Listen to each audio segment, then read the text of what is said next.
Good afternoon, and thank you, Cedric, and thank you to the Institute for hosting us this afternoon and for all of the work that you do to help reduce violence, particularly gun violence in our state.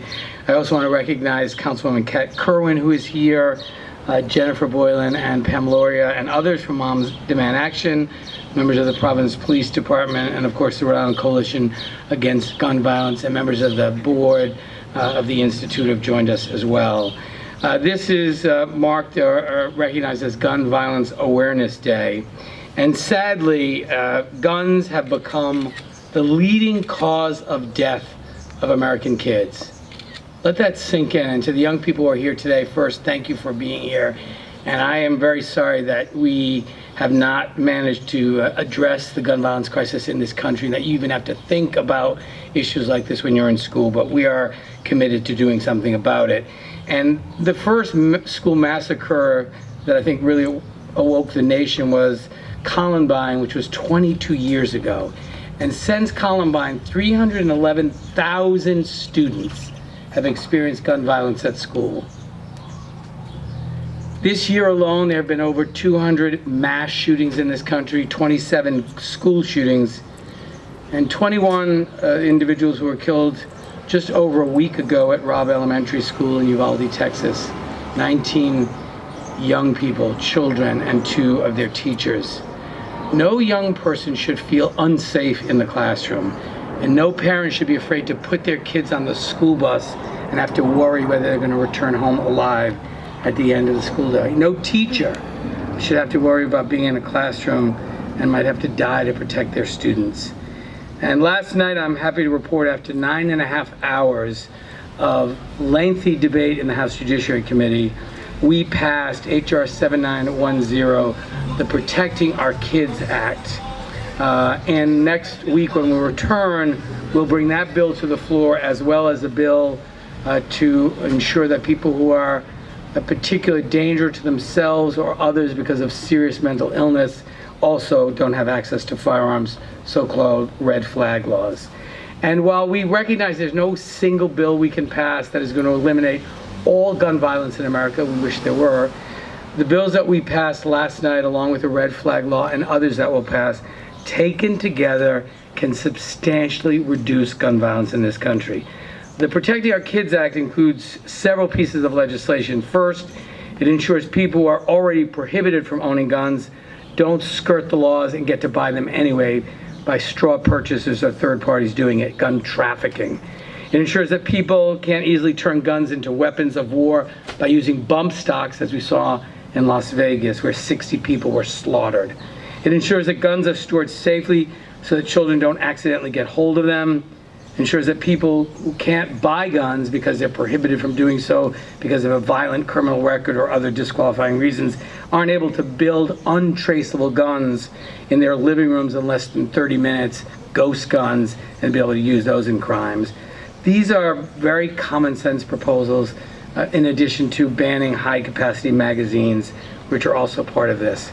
And you know, you look at these proposals, they will all make a difference. In the final provision of the bill, raises the age that you can own an assault weapon from 18 to 21. Both the shooter in Uvalde and the shooter in Buffalo, if this had been the law, would have been prohibited from buying an assault weapon and causing the carnage that they caused. In addition to that, we have a number of other bills.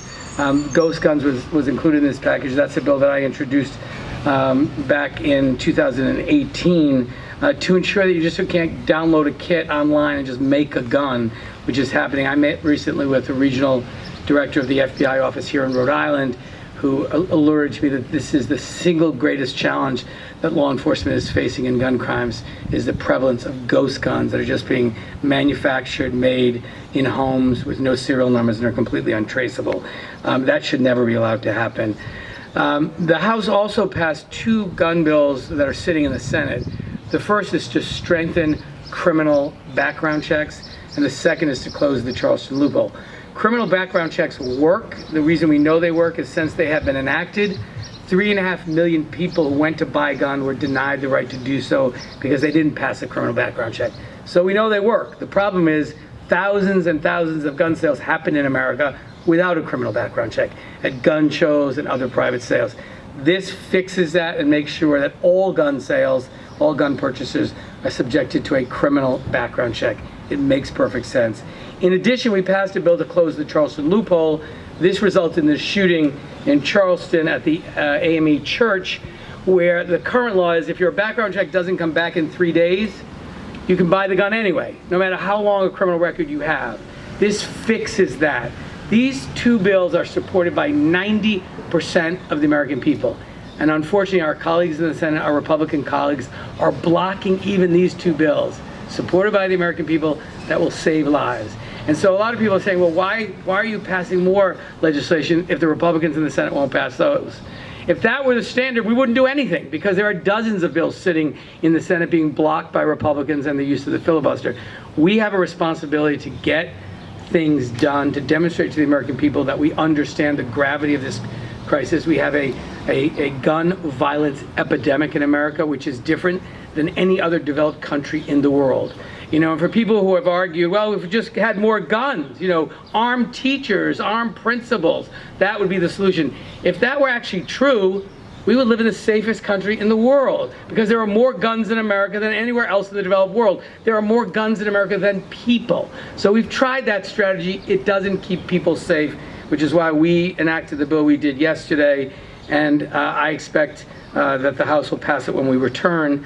But look, we have a responsibility to do everything we can so that people can live and thrive in a community safe and free from gun violence, whether it means going to school and not worrying about gun violence, sending your kids to school, going to a movie theater, going to a synagogue or a church. And all these places have been the victims of massacres and just horrific gun violence. And you know, some of the opponents of this legislation have said, well, there's a constitutional right, the Second Amendment. And they've claimed actually the Second Amendment means you can't do anything, that it's an absolute, that Congress and states are prohibited from in any way restricting gun use. That is a lie. The Supreme Court of the United States in the Heller decision already acknowledged that, of course, the government has the right to limit the kinds of guns you can have, where you can bring them. So, for example, you can't bring guns into an airport. You can't bring guns into public buildings. You can't have submachine guns or assault weapons when that was enacted. There have been lots of reasonable restrictions that make it clear that the Second Amendment, like every constitutional right, is not absolute. The First Amendment, the number one amendment, is not absolute. You can't yell fire in a crowded theater. You can't make up lies about something without being sued. So there's no such thing as an absolute right. And by the way, you have to balance the Second Amendment rights with the right of all of these people at this gathering to live lives free of gun violence, to survive, to be able to go to school and enjoy life, liberty, and the pursuit of happiness. So the notion that somehow the Second Amendment is an absolute right with no restrictions possible, and we should just forfeit the First Amendment, the right to life, liberty, the pursuit of happiness, is baloney. And so we should reject that claim. It is not true. My Republican colleagues know it's not true, but sadly, the opponents of this, particularly Republicans in the House, are really advancing the position of the gun lobby, whose sole interest it is to maximize the number of gun sales, to maximize their profits. So they want no restrictions. They want everyone to be able to buy as many guns as they want. The red flag law, which we will take up next week. Now think about this. This is a law that says, by the way, the former Republican president supported red flag laws. Lindsey Graham introduced the bill, a Republican senator, and yesterday our Republican colleagues in the House were strongly condemning red flag laws and said it was a violation of the Constitution. They were arguing that someone who is seriously mentally ill, who's demonstrated a danger to themselves or others and will use a gun to do so, they should have absolutely unfettered access to buying a firearm. That makes no sense. Red flag laws work. We have one here in Rhode Island. The federal government has to create incentives to create them everywhere in this country so that we can keep people safe. So I want to say thank you to all of the advocates who are here, who have been doing this work. If it were not for Moms Demand Action and the Brady campaign and the gun violence advocates who are here, I'm certain that we wouldn't be where we are today, on the precipice of passing some really meaningful legislation. So thank you for your advocacy. Thank you for demanding that Congress do its job and enact common sense gun safety legislation.